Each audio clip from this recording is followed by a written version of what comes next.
পাকিস্তান সফর শেষে দেশে ফিরে বিমানবন্দরে বাংলাদেশ ক্রিকেট দলের অধিনায়ক নাজমুল হাসান শান্ত সাংবাদিকদের এক প্রশ্নের জবাবে বলেছেন যে প্রধান উপদেষ্টা ডক্টর মোহাম্মদ ইউনূসের সঙ্গে বাংলাদেশ ক্রিকেট দল যেদিন দেখা করবেন সেই দিন সাকিব আল হাসানের যে মামলা বা সাকিব আল হাসান ইস্যুতে যে সমস্যা চলছে এটা নিয়ে তাকে অনুরোধ করবেন।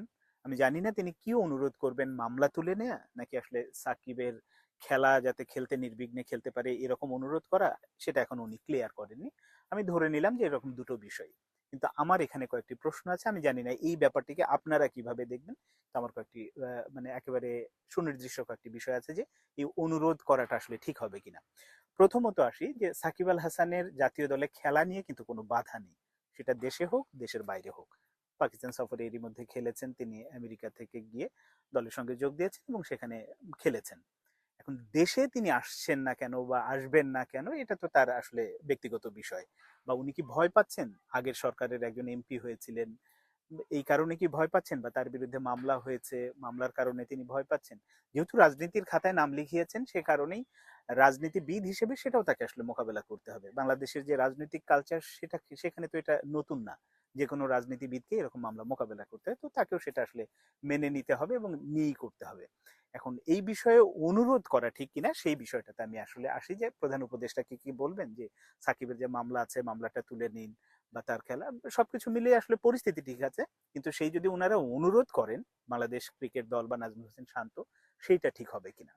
এখন দেখেন, যদি বাংলাদেশ ক্রিকেট দলের পক্ষ থেকে সাকিবের জন্য এভাবে অনুরোধ করলো, প্রধান উপদেষ্টা তার অনুরোধ রাখলেন, এরপরে আমি নিজে ব্যক্তিগতভাবে সাংবাদিকতা করেছি এবং আমি সাংবাদিক সমাজের প্রতিনিধি হিসেবে যদি আমি বলি যে আগে যেসব সাংবাদিক যারা দোষ করেছে, এখন যারা দোষ করেনি, তারা সবাই গিয়ে প্রধান উপদেষ্টাকে বললো যে আসলে তারা একটু ভুল করে ফেলেছিল, ভুল হয়ে গেছে স্যার, মাফ করে দেন। বা তাদের রুটি রুজির ব্যাপার আছে, তারাও তো দেশের সেবা করছে, তাদেরকে মাফ করে দেন।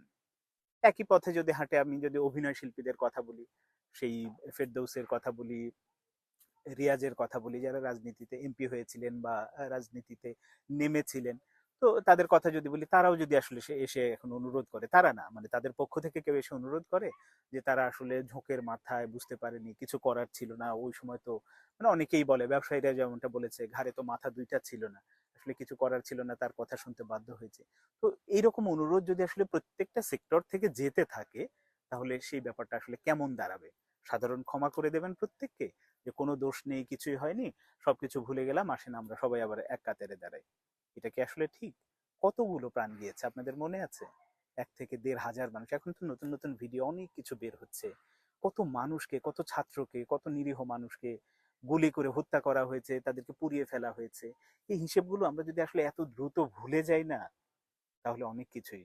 আমরা কিন্তু পাকিস্তানিদের এখনো ভুলিনি, আমরা পাকিস্তানিরা কি করেছিল সেই ব্যাপারগুলো এখনো আমরা মনে রাখি। সেগুলো আসলে পাকিস্তানিদের ওই কারণেই আমরা, যে আমাদের মা বোনদের নিয়ে আমাদের মানুষকে হত্যা করেছে, আমাদেরকে শোষণ করেছে, নির্যাতন করেছে, এই ব্যাপারগুলো ভুলিনি।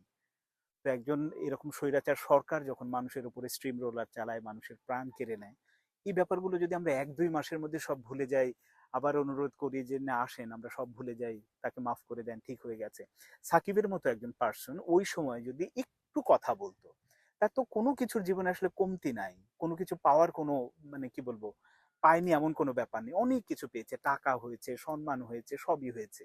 ওই সময় সাকিবের মতো একটা ফিগার যদি আসলে দাঁড়িয়ে কিছু বলতো, সেটা দাঁড়িয়ে মানে আন্দোলনে এসে বলতে হবে না, বিদেশে থেকেই যদি আসলে তার সোশ্যাল প্ল্যাটফর্ম থেকেই বলতো, তাহলে পরিস্থিতি হয়তো অন্যরকম হতে পারতো। আমি আমার এমপিত্ব চাই না, আমি সাধারণ মানুষের কাছে দাঁড়াতে চাই, সাধারণ মানুষের জন্য কিছু বলতে চাই, বা সাধারণ মানুষের প্রতি যে অন্যায় করা হচ্ছে এটা থামানো হোক, এরকম যদি দু একটি বাক্য বলতো না, দেখতেন পরিস্থিতি অন্যরকম হয়ে যেত, হিরো হিরোর মতোই থাকতো। কিন্তু ওই যে দিন শেষে সাকিব শুধু নিজের স্বার্থ বা নিজের গণ্ডি হয়তো বুঝেছে, নিজের ব্যবসা আছে, নিজের ভবিষ্যৎ আছে, যে এমপি হয়েছে কয়েক মাসের জন্য, এটা আর টিকবে কিনা, এরকম অনেক বিষয় চিন্তা করেই তো তিনি চুপ ছিলেন।